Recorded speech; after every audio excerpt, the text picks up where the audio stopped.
being men to a young man, you know what I mean, that saved lives. And the conversation that we had was about 3 hours, showed examples, because that week it was 2 guys who have a strong online presence. One guy whose name was like S2X or something. He was a big car guy on YouTube. Another one was a rapper. They both killed themselves over their girls cheating in the same week.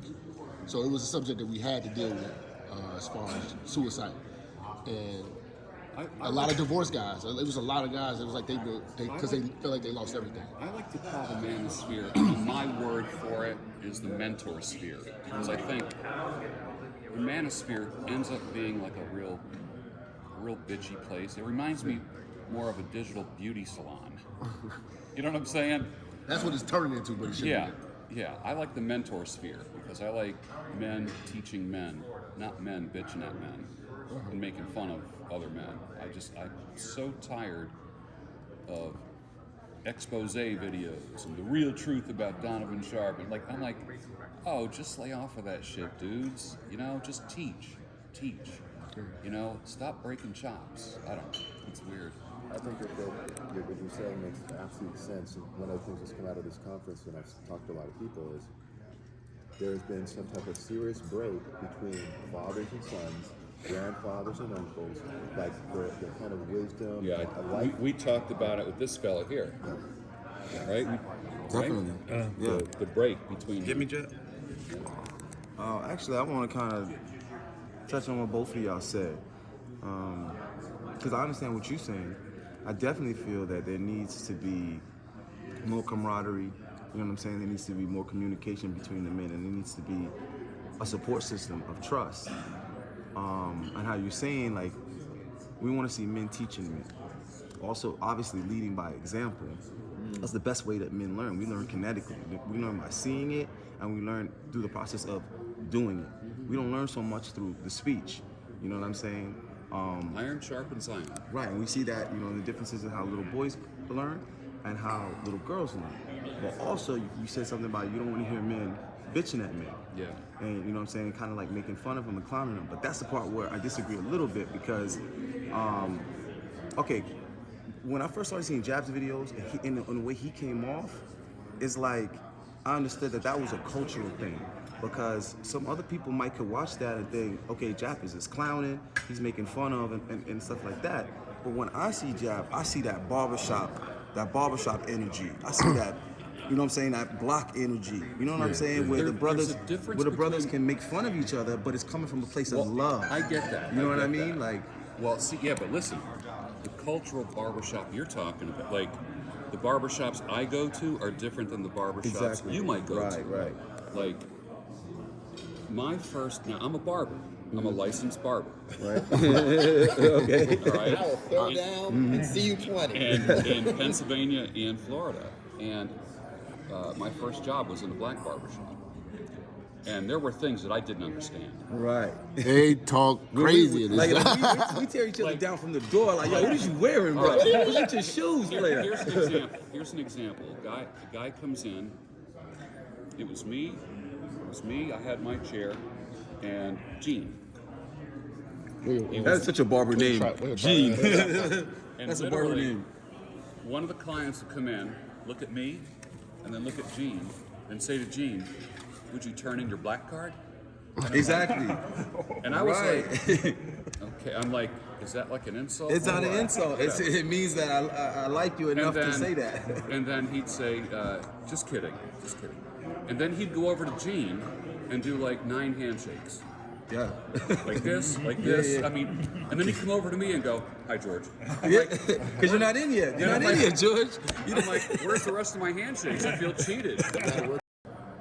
Yeah. And the guys who sat in my chair, Probably would put it over he here. would talk about different things. The guys that sat in his chair were completely different in their conversation than mine. Completely different. 100% different. So that was interesting. But, and this is another thing, like Donovan kind of really bridges the gap between the black culture side of the manosphere and the white culture side of the manosphere. And that's what, like, because a lot of people, it's just, like, a lot of people don't know about my concept based on what it what my target audience is. Let me ask you: does he catch flack because of that from either side? Yeah, Does mostly he? our side.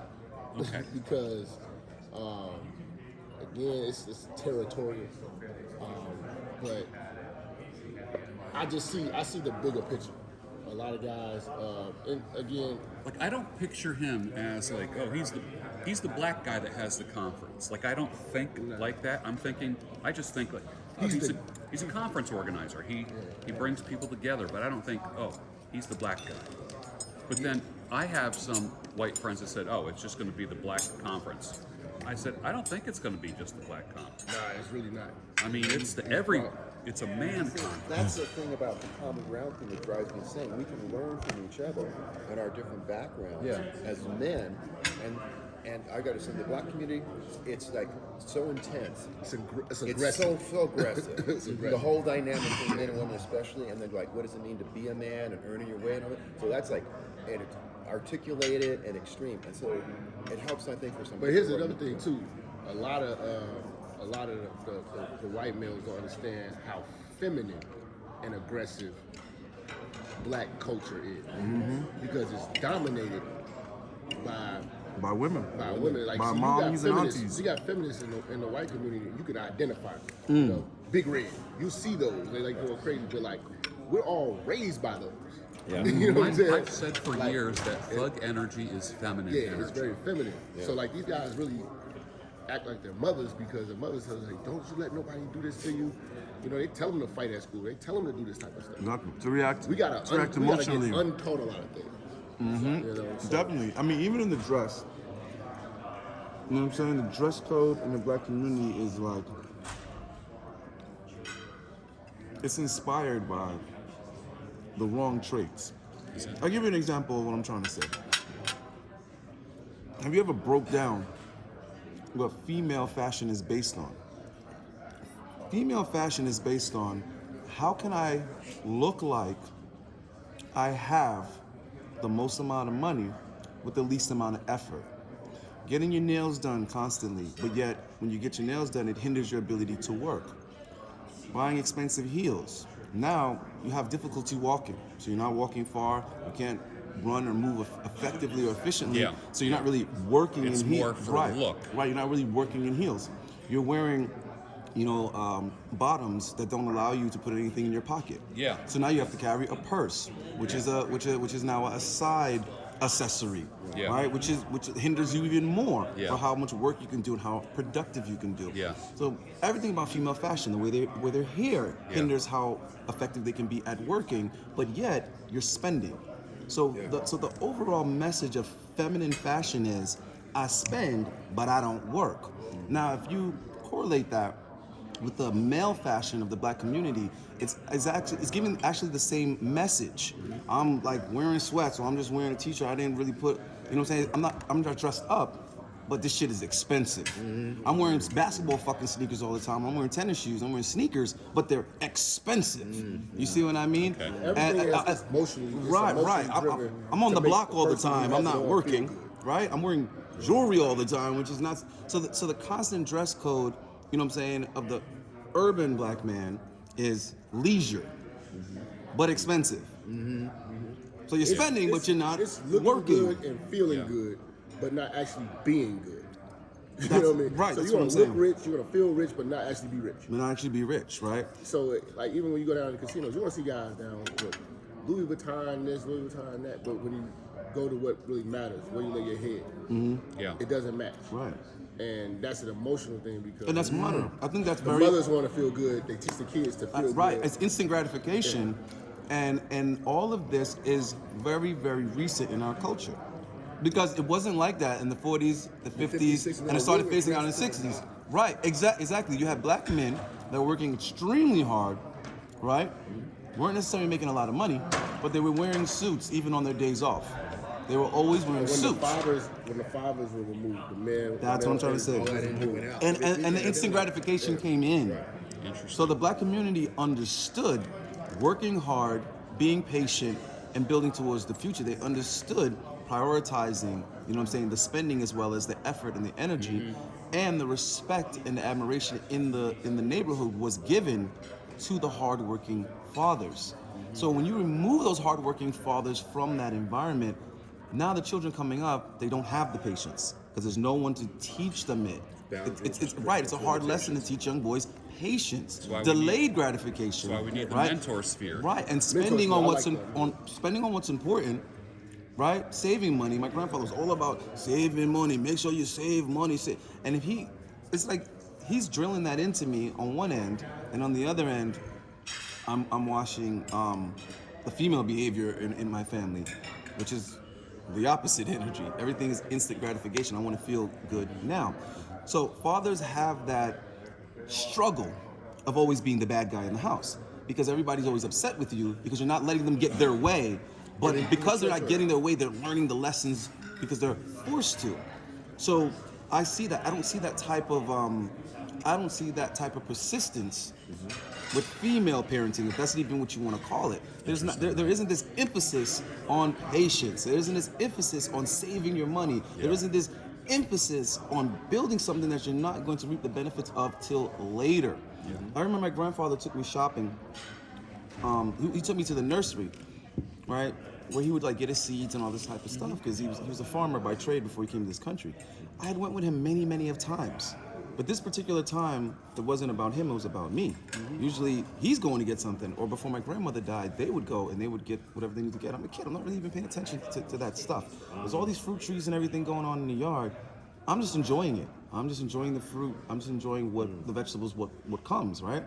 So this particular time, I'm like coming into manhood now, right? Early 20s.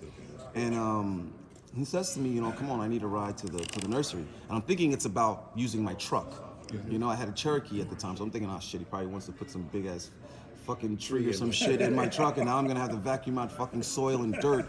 My goddamn, that's what I'm thinking, right? That is so... Right. So we get there, and he tells me, okay, now pick out an orange tree.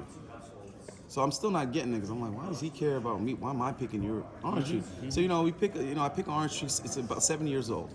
I don't know if you guys know this, but at 7 years old, an orange tree is still relatively small. It's small enough to pick up and put in your trunk. So we get it, and then we're going home now. And then we get to the house. He says, all right, go in the back and pick a spot for your tree. I said, my tree? He said, yeah, your tree.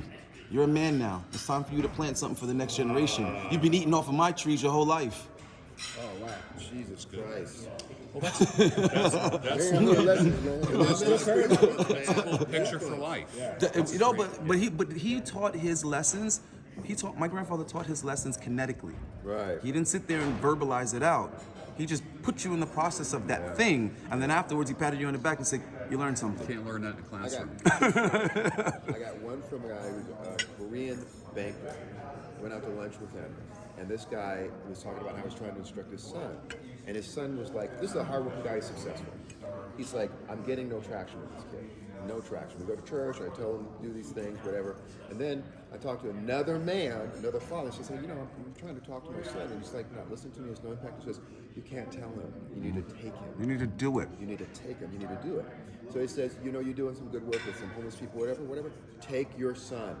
Have him tag along with you. And he says, total game changer. Yeah. Complete. I'm talking to this homeless guy, and then talking about what happened to him. Like how did you end up in the street, this, that, and the other. Here's some stuff, and then he's like, "Dad, how does that happen?" And now the kid is asking questions, and now he's seeing his father in action. Yeah. Right. The other thing is, my grandfather was a farmer. I used to help on the farm all the time. Killed a lot of times. Yeah. We're talking about the 1970s, but with technology from the 1950s. And it's like we're slopping hogs, we're feeding the chickens, Exactly. we're going out there and giving them the hay thing. Yeah. I didn't have gloves on, I shredded my hands. And you weren't getting paid. Oh, what are you talking about? You weren't getting paid. Who gets paid? I You're wasn't just getting paid. I'm going out, and it's like okay. You just do what you're told. But now it's like that sunk in. It's like you get up early, you do your work. The house is orderly. Grandma's making all stuff happen. In fact, the women are doing the women things. You're doing the men things. And you are getting paid, but you're not getting paid money. Right. You're getting paid pride. Yeah, you're getting paid pride, and you're getting paid respect. Because when you see the other men working hard, you don't want to be outworked. Grandma had dinner. Had dinner all laid out when you got there. You ate well. Or you went fishing and you brought the fish home to the women, and the women cleaned it. You see where I'm coming from? Right. It was Right. a complimentary relationship, but it's the idea. Like, first of all, as a boy, you go, I have a job. I have meaning. I have value. I have significance. And so do I'm women. helping. And so do women. right. And you're not being told it. You're being shown the dynamic. And that's why we You're can't living explain this shit to women. Because they haven't seen it in motion. You try to explain to women this complementary relationship between men and women, they just want to argue with you their feminist points. Because they think this is a verbal lesson. And that's why men aren't getting through to their women. Because they're trying the same approach as that desperate father. They're trying to talk it through instead of doing it We through. got no Reddit. I know you're running. I said, Reddit. What is Reddit Studio about? next door. Okay. Great talk. I mean, I thought it was just like articles. This was the digital bar. There it is. There it is. There it is. All right, bro. Like the wild.